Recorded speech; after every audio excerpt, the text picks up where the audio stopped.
रहमतुल्लाहि व बरकातुहू। प्यारे हाजरीन, अब्दुल्लाहपुर निवासी जलसा कमिटी बड़ महब्बतेर संगे এই জান্নাতের বাগান সাজিয়েছেন। এই গভীর রাতের দোয়া,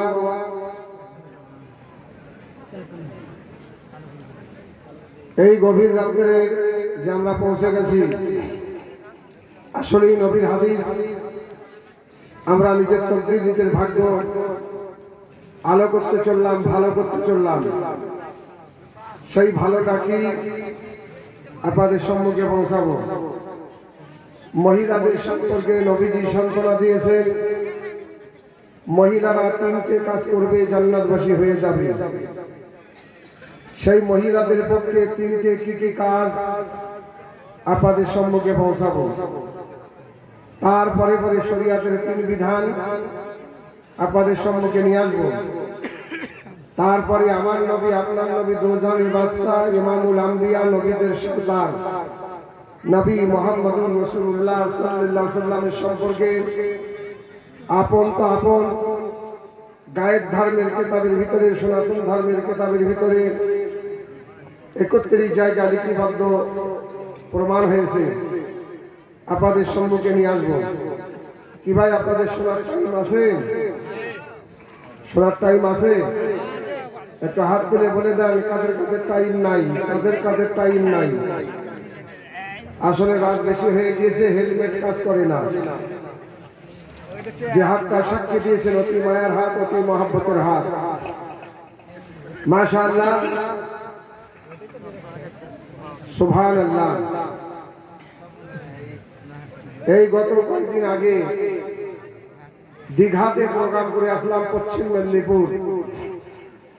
এইভাবে সুন্দর স্টেজ, এইভাবে লম্বা চওড়া প্যান্ডেল, তো দেখলাম মহিলাদের সংখ্যা অনেক বেশি। আজকেও আব্দুল্লাহপুর দেখছি পুরুষের থেকে মহিলার সংখ্যা বেশি। তো যখন আমি ওই পশ্চিম মেদিনীপুরে আওয়াজ দিলাম, মহিলা কেন বেশি আর পুরুষ কেন কম, আমার সম্মুখে একটা ছোট্ট ছেলে, 8 থেকে 9 বছর বয়স, আমার কথা শুনে একটা ধিক্কার দিল, মানে আপনি আবার চতুর্বেদী হয়েছেন? আমি কেন বাবা? ওই 9 বছরের ছেলে বলছে যে মহিলা বেশি আর পুরুষ কম, এই ব্যাখ্যা আপনি বলতে পারছেন না, আপনি আবার চতুর্বেদী হয়েছেন? আমি বাপরে বাপ। আমি বাবা হ্যাঁ, তা তুমি বলে দাও। তো বলছে কমিটি কি আমার অর্ডার দিয়েছে? আমার বাহ, কত তীক্ষ্ণ বেরেন। আমি এই ছোট্ট ছেলের সাথে গল্প করলাম, বাবা কমিটির কাছে আমি ভিক্ষা করলাম, কমিটির তরফ থেকে বলো মহিলা কেন বেশি আর পুরুষ কেন কম। ছোট্ট ছেলে জবাব দিচ্ছে, মানে মাওলানা আব্দুল্লাহ চতুর্বেদী, একটা পুরুষ 4টে বিয়ে করতে পারে, তো 4টি পরিবার, 4টি স্ত্রী নিজের বাড়িতে রাখতে পারে, কিন্তু একটা মহিলা 4টে বিয়ে করতে পারে, কিন্তু একটাই স্বামী গ্রহণ করে থাকতে হবে। যদি স্বামী তালাক দেয়, তারপরে ইদ্যত পালন করতে হবে, আবার অন্য কোনো ছেলের সঙ্গে বিয়ে করবে, আবার ওই স্বামী তালাক দিবে, আবার তাকে ইদ্যত পালন করতে হবে, আবার তাকে অন্য কোনো ছেলের সঙ্গে বিয়ে করবে।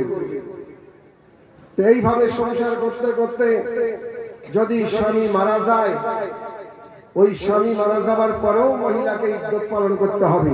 একটু বলবেন না সুবহানাল্লাহ? তবে জিন্দা অবস্থায় যদি তালাক দিয়েছে, তাহলে ওই মহিলাটাকে ইদ্যত পালন করতে হবে 3 মাস 10 দিন।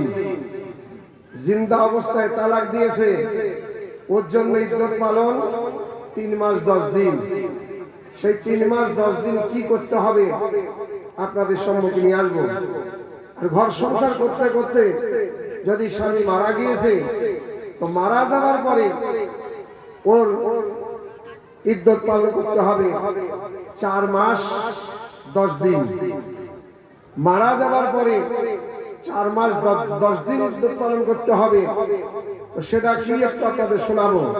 কি ভাই শুনতে রাজি আছেন? আওয়াজই দেয় না, সব ব্যাটারি ডাউন হয়ে গেছে, এই জন্য মুখে কোনো সাউন্ডই নাই। একটু আস্তে করে বলেন তো সুবহানাল্লাহ। বাহ, আব্দুল্লাহপুর জলসায় কত সুন্দর কম্পিউটার, আস্তে বললে জোরে হয়, জোরে বললে আস্তে হয়ে যায়। আর একবার খুশি মনে একবার মহব্বতের সঙ্গে বলে দেন মহান আল্লাহর শুকরিয়া আদায় করার জন্য। আল্লাহর শুকরিয়া জীবনকাল আদায় করা যাবে না, তবে মহব্বতের সঙ্গে বলবে। মায়েরা মনে মনে, আব্বা ভাইরা জোরে জোরে, মা খালারা যত আস্তে আস্তে বলবে মা খালারা বেশি নেকি পাবে, আব্বা ভাইরা যত জোরে বলবে তত নেকি বেশি পাবে।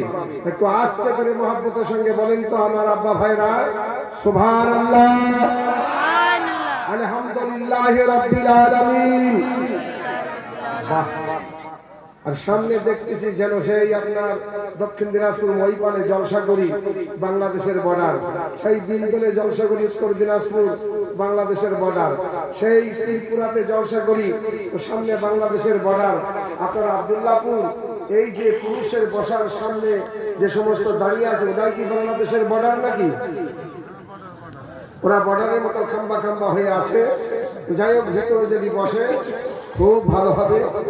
আর এই আল্লাহ রাসূলের মহব্বতে যদি কিঞ্চিত পরিমাণ আল্লাহ আপনার বসা আশা শোনা যদি আল্লাহ কবুল করে, আপনার কবর বসর হাসর আপনার জন্য আমার জন্য কামিয়াব হয়ে যাবে।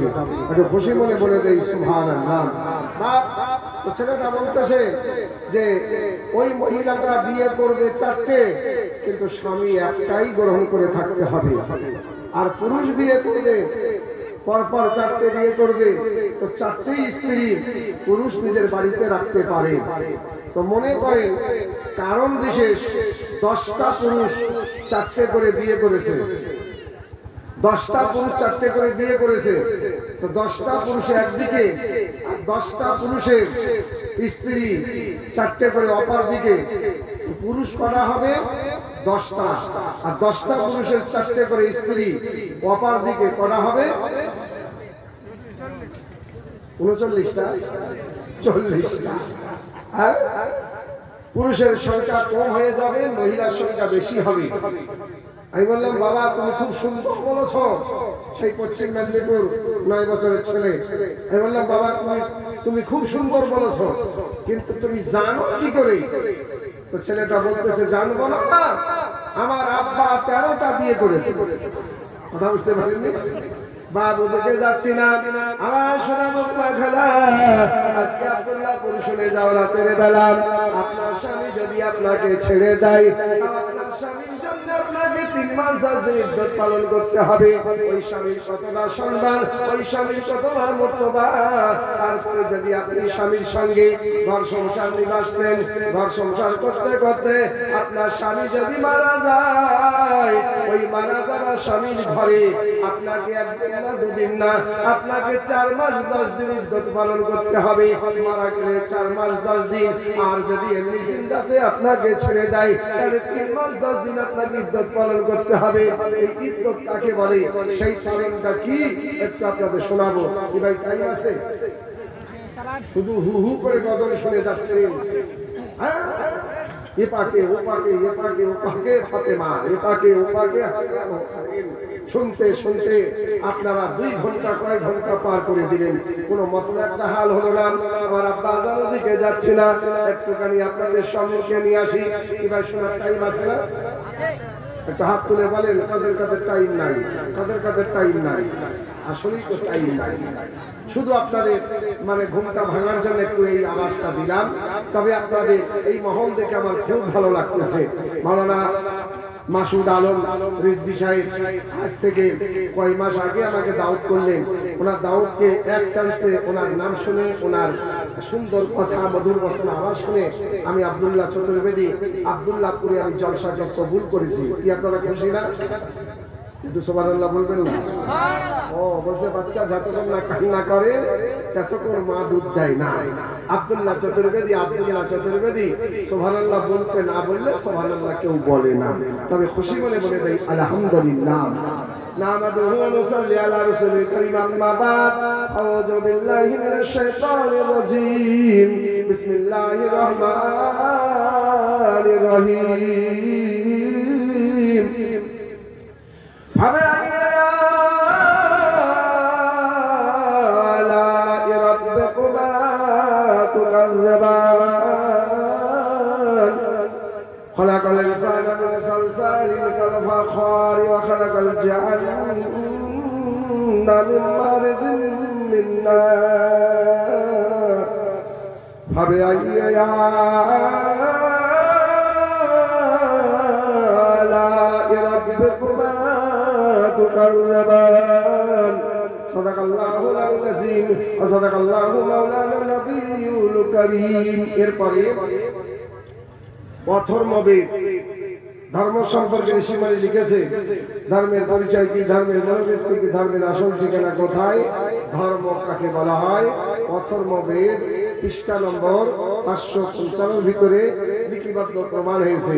ওম নমঃ বিদ্যাদাতি বিন্নম বিন্যাদাতি পতরতম মা ধর্মপরতি ধন ধর্ম তথা সকল লোকান বিদাবিনা প্রেম জনম শ্রী মানু মহাদিম মহাধারণ পবিত্রম জনম শ্রী মানু মহাদিম মহাধারণ। এর সামনে সম্মানে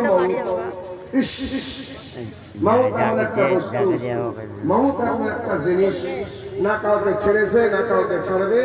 একদিন আমাদেরকে মৌত বরণ গ্রহণ করতেই হবে। এই মৌত থেকে আমরা কেউ কি রেহাই পাবো? কি ভাই কেউ রেহাই পাবো? পাবো না, মরতেই হবে। এই গ্যারান্টি অরিজিনাল, মরতে হবে অরিজিনাল। আজ মরলে কাল দুই দিন।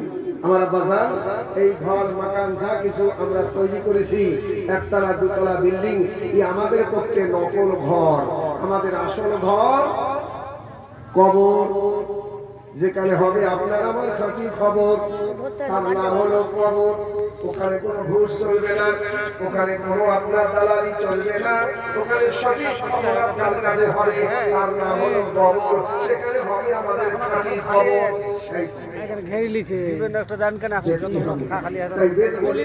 মানুষ অল্প হয় কি আর মরা মানুষকে করবে কি? পৃষ্ঠা নম্বর 303। বিদায় হয়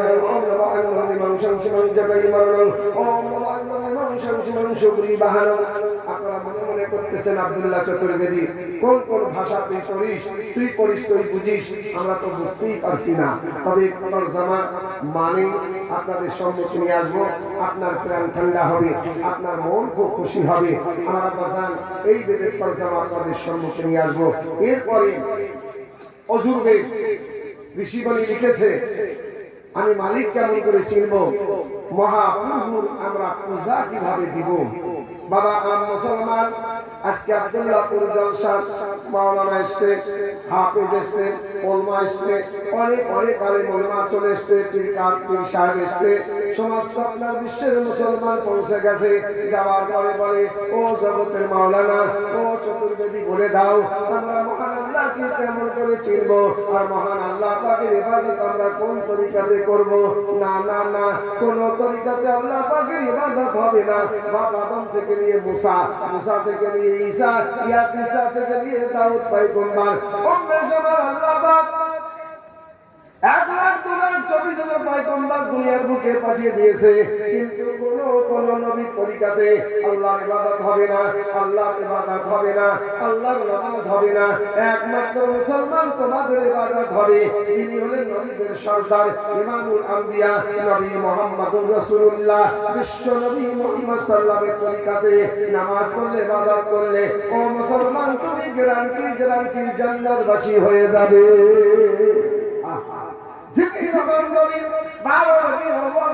দুনিয়ার বুকে আল্লাহ পাক পাঠিয়ে দিয়েছেন, সেই দিন এত বড় মর্তবা আল্লাহ দান করেছেন।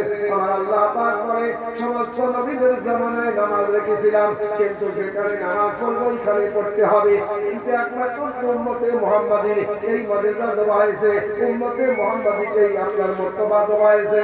আমার নবী যেদিন রবিউল আউয়াল শরীফের দুনিয়ার বুকে আল্লাহ পাক জালওয়াগার করে দিয়েছেন, নবী মুহাম্মদ দুনিয়ার বুকে আসার সঙ্গে সঙ্গে 12 রবিউল আউয়ালের তারিখে হতে হতে আমার আল্লাহ পাক মুহাম্মদের সদকায় গোটা দুনিয়াটা আল্লাহ পাক করে দিয়েছে, আল্লাহ পাক করে দিয়েছে। বাবা মসজিদে আযান হচ্ছে, আপনি মাঠে ধান কাটতেছেন 2 কিলোমিটার দূর, ওইখানে আজান শুনতে পেলেন। আজান শুনে আপনি যদি মসজিদে আসেন, আপনার অনেকটা ধান কাটা লোকসান হয়ে যাবে, কাজ আপনার লোকসান হয়ে যাবে, কিন্তু জামাত ধরতে পারবে না 2 কিলোমিটার দূর। কিন্তু আমার নবী দুনিয়ার বুকে আসলেন যে তারিখে, ওই তারিখ ধরে আল্লাহ পাক মুহাম্মাদের সাদকায় গোটা দুনিয়াটা পাক করে দিয়েছে। আজান হলো আব্দুল্লাহপুর, আর আপনি রেলের উপরে কাম করতেছেন, ওইখানে আপনি আজান শুনে আপনার জমিনের পাশে, আপনার জমিনে দাঁড়িয়ে দাঁড়িয়ে আপনার নামাজ হবে। কেননা নবী মুস্তাফা আসার সঙ্গে সঙ্গে আল্লাহ গোটা জমিনটা পাক করে দিয়েছে। আমার কথা বুঝতে পারছেন? একটু বোঝার চেষ্টা করে। ওখানেই আপনার নামাজ, মসজিদ আজান হয়ে গেছে। আল্লাহু আকবার, আল্লাহ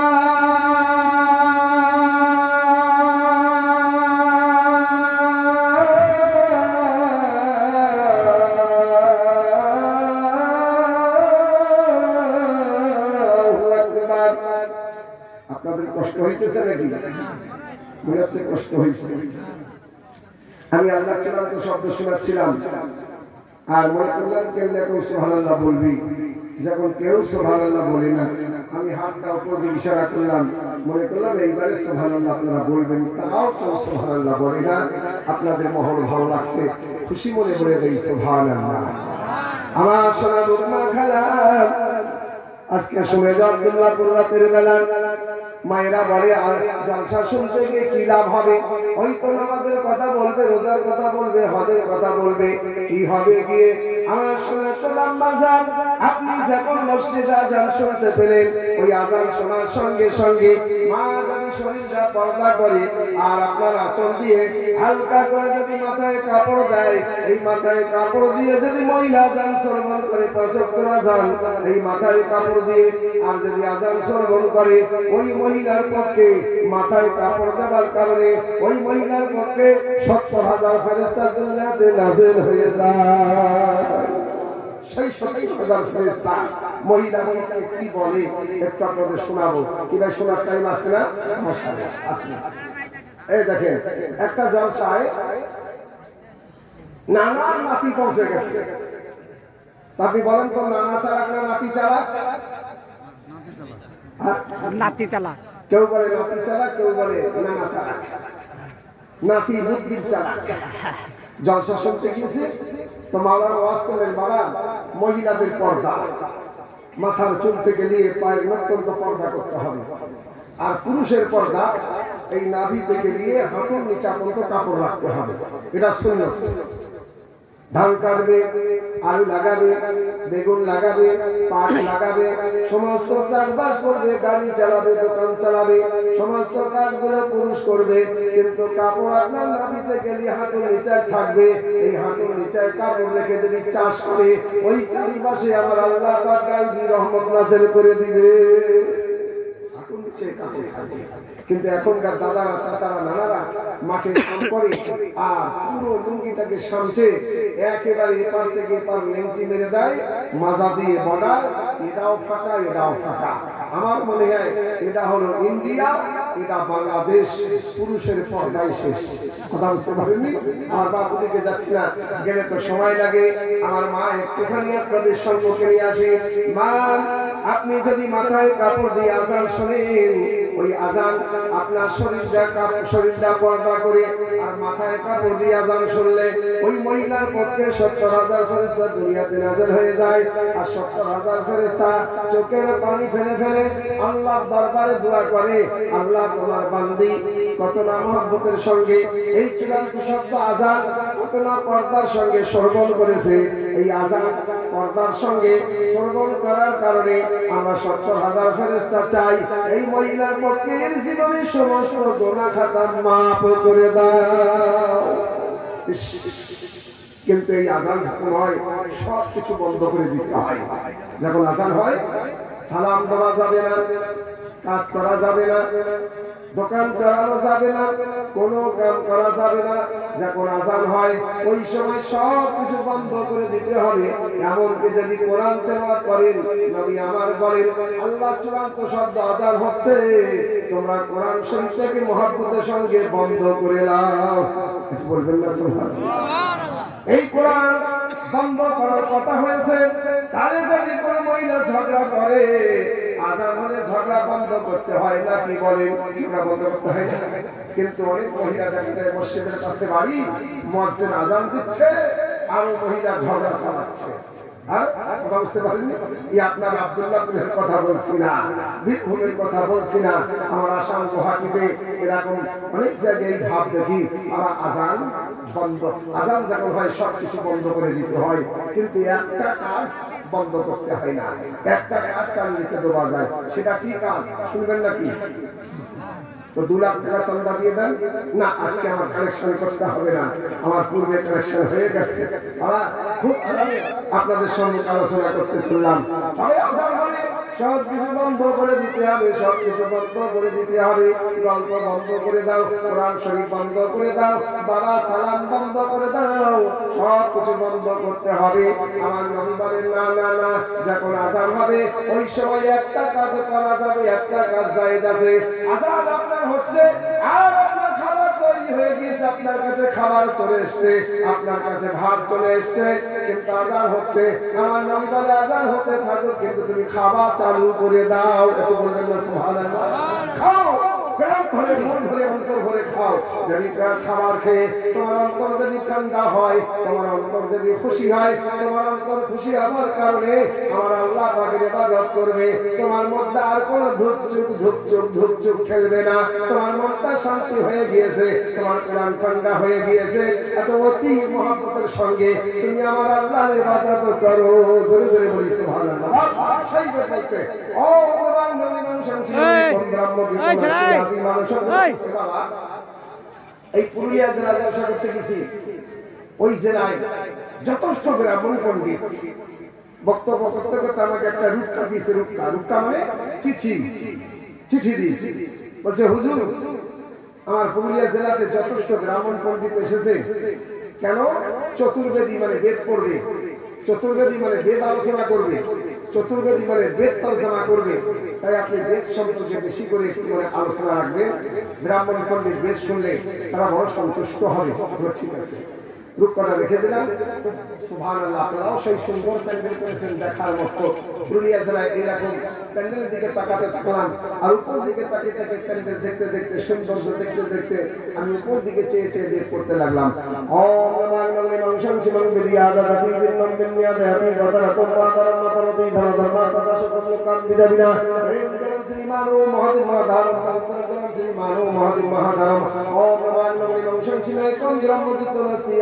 শত্রুপা ওম মহানন্দ দেব মহানন্দ দেব ওম নম সহা অন্তিম অবতার পৃথিবী মদম ওম করবা সাহিত্য নিত্যম ধন্তি কন্দম নস্তর করবা মানো নমো নর্গো ওম করবা মানো নমো স্বর্গ। এভাবে আমি পদিকে তাকিয়ে প্যান্ডেলের গায়ে তাকিয়ে তাকিয়ে করতে লাগলাম।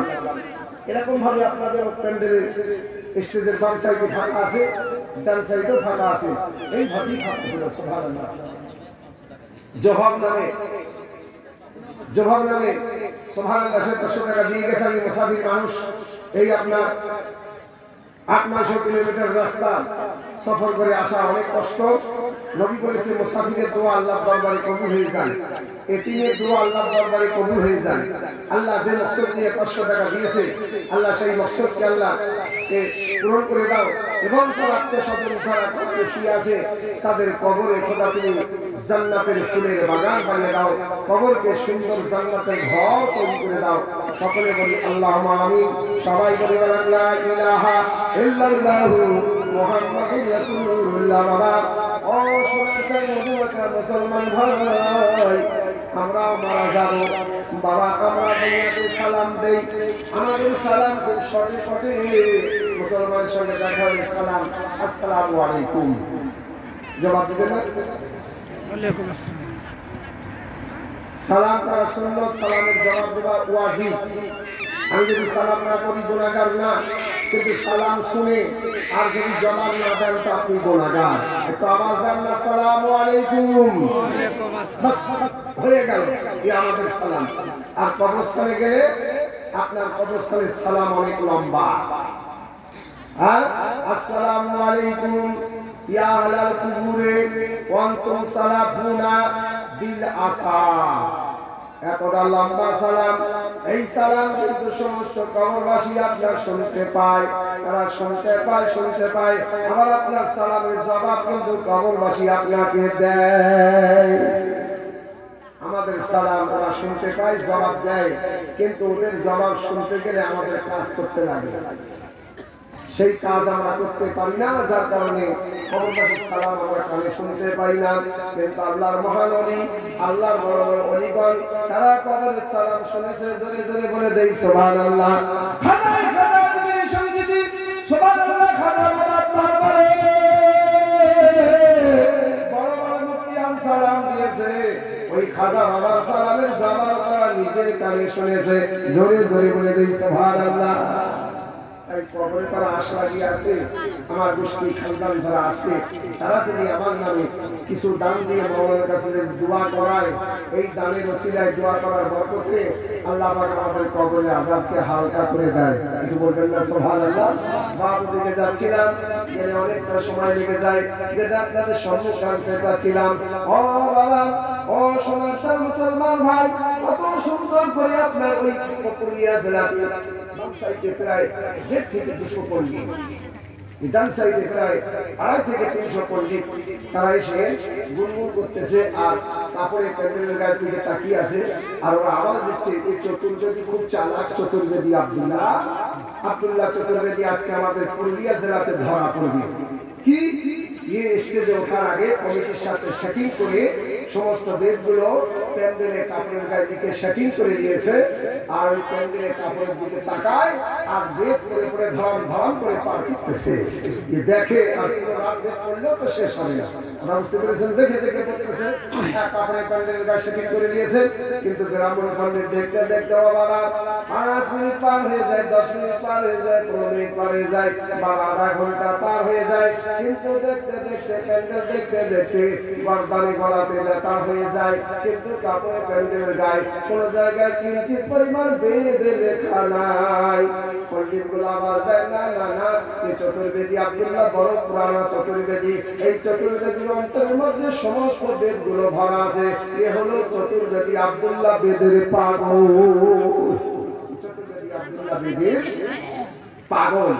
এই জমলা শোনার সঙ্গে সঙ্গে সেই ভৌমিক সাহেবের দুটো জমলা গজল আমার স্মরণ আসলো, আমি পড়তে লাগলাম। খুব খুশি হয়েছিল। ব্রাহ্মণ পণ্ডিত সেখানে আমাকে ছুট দিয়েছিল প্রায় আপনার 5-6 হাজার টাকার উপর। বাবু দিকে যাচ্ছি না, কিন্তু সেই ব্রাহ্মণ পণ্ডিত পুরুলিয়া জেলায় আপনার শুনে বড় আনন্দ পেয়েছিল। তাই সেই আনন্দ সামনে রেখে আমি ওই গজলের দুটো মিশ্র আপনাদের শোনাবো, দুটো জমলা। কিভাবে শুনতে রাজি আছেন না? যেমনই বলে দিয়েছে আব্দুল্লাহ চতুর্বেদী বড় পুরানো চতুর্বেদী, সমস্ত বেদগুলো আব্দুল্লাহ চতুর্বেদীর কোরআনের মধ্যে অন্তরে ভরা আছে। এবং আব্দুল্লাহ হলো এই চতুর্বেদী বেদের পাগল। একটু বলবেন না সুবহানাল্লাহ। আমি তারপর বলতে লাগলাম, নবী প্রেমে পাগল যারা প্রেম খেলা খেলে, নবী প্রেমে পাগল যারা প্রেম খেলা খেলে। হানজালা পাগল ছিল, নবী প্রেমে জীবন দিল। হানজালা পাগল ছিল, নবী প্রেমে জীবন দিল। গোসল করলো তারে ফেরেশতার দলে, গোসল করলো তারে ফেরেশতার দলে। নবী প্রেমে পাগল যারা প্রেম খেলা খেলে। হানজালা হানজালা হানজালা হানজালা হানজালা হানজালা হানজালা হানজালা হানজালা হানজালা পাগল ছিল, নবী প্রেমে জীবন দিল। গোসল করলো তারে ফেরেশতার দলে।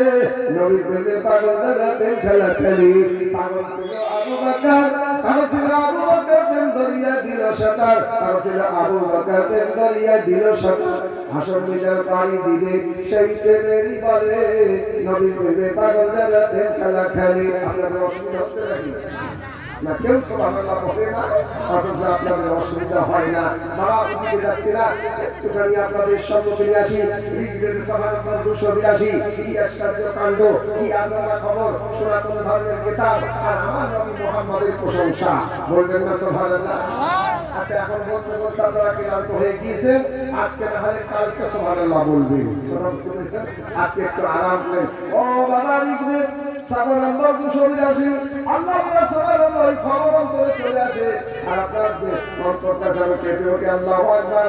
মুসলমান আজান হয়, ফজরের সময় মসজিদে নামাজ পড়তে যায়, মসজিদের পাশে আপনার নামাজ পড়ে, মসজিদের ভিতরে নামাজ পড়ে আসতে আপনার রাস্তার পাশে আপনার মন্দির, সেই মন্দিরের ভিতরে পণ্ডিত কান্না করে, আমরনাথ পণ্ডিত, সেটা আপনার মানে ঠান্ডার দিন মসজিদের ভিতরে কান্না করে। আর গরমকাল আসলে পণ্ডিত আমরনাথ পণ্ডিত এই ফজরের নামাজ পড়ে মুসলমান আসে আর দেখে ওই মসজিদের বাইরে বারান্দায় বসে বসে কান্না করে। গরমকালে আপনার মসজিদের বারান্দায় আর ঠান্ডাকালে মসজিদের ভিতরে পণ্ডিত আমরনাথ পণ্ডিত কান্না করে। ও বাবা, যেন গরমকাল নামাজ পড়ে চলে আসতেছে, আসার পরে দেখেন পণ্ডিত আমরনাথ পণ্ডিত গরমকালে মসজিদের বারান্দায় বসে বসে কাঁদতেছে, দুই চোখে টপ টপ টপ টপ করে পানি পড়তেছে। সূর্য উদয় হয়ে গেল, সূর্য টপ টপ দেখা যায়, সূর্য আলো দেখা যায়। পণ্ডিত আমরনাথ পণ্ডিত কান্না করতেছে। মুসলমান দাঁড়িয়ে প্রশ্ন করলো, ও পণ্ডিত আমরনাথ পণ্ডিত, বেদের মধ্যে কি দেখো? আর তুমি দেখো আর কাঁদো, দুই চোখের পানি ঝরঝর ঝরঝর করে ঝরে যায়, কি তুমি বেদের মধ্যে পাও? পণ্ডিত আমরনাথ পণ্ডিত ওই দিনে কেঁদে কেঁদে বলেছিল, ও বিশ্বের মুসলমান, আমি পণ্ডিত আমরনাথ পণ্ডিত বেদের ভিতরে কি না দেখি, আর আমি দেখে আমার অন্তর কেঁপে ওঠে, আমার চোখে ঝরঝর ঝরঝর করে পানি পড়ে, আমি দুই চোখে কান্না করি। কিন্তু এই বেদের মধ্যে এত সুন্দর জিনিস আছে, এত মূল্যবান জিনিস আছে, কিন্তু বিশ্বের বড় পণ্ডিত বুঝতে পারবে, জানতে পারবে, জানার পরে আল্লাহ তো দূরের কথা, তারা নিজের ধর্মটা ভুলে যাবে, ভুলে যাবে, আর নামে মুহাম্মাদিয়া দিন ইসলামের ভিতরে দাখিল হয়ে যাবে। আল্লাহুম্মা সাল্লি আলা মাওলানা মুহাম্মদ ওয়া আলা আলি সাইয়্যিদিনা মাওলানা এই বেদের ভিতরে এত সুন্দর জিনিস লেখা আছে, সময় তো বেশি নাই, রাত অনেক বেশি হয়ে গেছে, তো এখন আপনাদের সম্মুখে একটুখানি আনতে চাচ্ছিলাম সেই নানা রকম ঘটনা। তার আগে একটুখানি নিয়ে আসি। আল্লাহু আকবার। একটু শান্তি হবে বসে, তাহলে দুটো কথা বলতে আমার ভালো লাগবে। অনেক কিছু হুহা করে গজল নাম কালাম শুনেছেন, কিন্তু হয় একটা হয়, দুটো হয়, তিনটে হয়, চারটে হয়, পাঁচটা হয়, একেবারে 2 ঘন্টা ধরে না। সুবহানাল্লাহ, খুব ভালো আপনারা সুন্নাত তৈরি করেছেন। আলহামদুলিল্লাহ, বাবা দিকে যাচ্ছি না, শুধু একটুখানি আপনাদের সম্মুখে আনতে চাই। আল্লাহু আকবার, সুবহানাল্লাহ, সুবহানাল্লাহ। এই বেদের ভিতরে আমার নবীর নাম লিপিবদ্ধ, প্রশংসা প্রমাণ হয়েছে, আমার নবীর প্রশংসা বেদের মধ্যে পাওয়া গিয়েছে। শুধু তাই নয়, ঋগ্বেদ, যজুর্বেদ, সামবেদ, অথর্ববেদ, 4 বেদের ভিতরে মুহাম্মদ সাল্লাল্লাহু আলাইহি সম্পর্কে 31 জায়গায় লিপিবদ্ধ প্রমাণ প্রশংসা হয়েছে। 31 জায়গায়, একটু বলবেন না সুবহানাল্লাহ। ও বাবা, আসমানি কিতাব 4, ইনজিল, তাওরাত, জবুর। ইনজিলের ভিতরে মুহাম্মাদের প্রশংসা, তাওরাতের ভিতরে মুহাম্মাদের খবর, জবুরের ভিতরে মুহাম্মাদের সংবাদ, আর কোরআন সারা বিশ্বনবী মুহাম্মাদের জীবনী জিন্দেগি। আমার কথা যাচ্ছি না, আপন আপন গায়ের ধর্মের ভিতরে আমার নবী প্রশংসা লিপিবদ্ধ প্রমাণ হয়েছে। বাবা শোনো, শরিয়াতের 3 বিধান। হ্যাঁ, আপনি নামাজ পড়বেন, শরীর পাক, বস্ত্র পরিধান পাক, আর যে জায়গা পড়বেন ওই জায়গা পাক। তো করা হলো অজুর অংশ ধুই করার করে শুধু একবার মাথা মাসাওয়া করেন ফরজ, বাদ বাকি 3 বার করে এই কুলি, 3 বার নাকে পারে, 3 বার মুখে পারে, 3 বার ডান হাত, 3 বার বাম হাত, 1 বার মাসাওয়া, আবার 3 বার ডান পা, 3 বার বাম পা ধুতে হবে। অজু থেকে পারে হয়ে গেলে আপনার পানি যদি 3 ঢোক দাঁড়িয়ে পান করে, অজুর পানি 3 ঢোক যদি পান করে, 3 ঢোক 101টা বেমার থেকে বান্দা সাফা হয়। একটু বলবেন না সুবহানাল্লাহ। যে অজুর পানি দাঁড়িয়ে পান করবে, আপনার জীবনে বুঝি ডাক্তার করতে হবে না, ডাক্তারের কাছে আপনার যেতে হবে না। হ্যাঁ, নবী বলেছেন সমস্ত ঔষধ আল্লাহ পাক কোরআনের মধ্যে ভরে দিয়েছে। একটু বলবেন না সুবহানাল্লাহ। কিন্তু আমাদের তো আমল নয়, কমসে কম শরীর একটুখানি অজুর পানিতে দাঁড়িয়ে 5 ওয়াক্ত যদি 3 ঢোক করে পান করে, 1 নম্বর তার পেটে কোনোদিন বদহজমি হবে না। একটু বলবেন না সুবহানাল্লাহ। পায়খানা ডায়রিয়া হবে না, যদি 5 ওয়াক্ত ওযুর পানি যদি 3 বার করে দাঁড়িয়ে পান করে, আপনার পেটে কোনোদিন ডায়রিয়া হবে না, পেটটা ফুলবে না, বদহজমি হবে না। এইভাবে ওযুর পানিতে দাঁড়িয়ে 3 ঢোক পান করে আপনার গর্দনে ব্যথা হবে না, আপনার দাঁতে ব্যথা হবে না, কানের যন্ত্রণা হবে না। যদি কিনা ওযুর পানি 3 ঢোক দাঁড়িয়ে পান করে আপনার চোখের রশ্মি কোনোদিন খারাপ হবে না। অসুবিধা হচ্ছে নাকি আপনাদের? হ্যাঁ, আজকে কিন্তু এই যে সমস্ত জিনিসগুলো আছে, কিন্তু আমরা সেই জিনিসটা জেনেও আমরা জানি না, মেনেও আমরা মানি না। 1 নম্বর ভুল করি, আমরা আমল করি না। আমল করার চেষ্টা আসেন। আমি আপনাদের সম্মুখীন ছিলাম সেই যেটা করে পণ্ডিত আমরুল্লাহ কন্ট্যাক্ট করতেছিল, সেই যেটা করে এই ছেলে আপনার এই পণ্ডিত ব্রাহ্মণ বিয়ে করাবার পরে এই কে? আপনার মানে পড়ে মুখে বা তোর শরীয়তের 3টে কাজ মৌলভী সাহেব বলছিলাম না।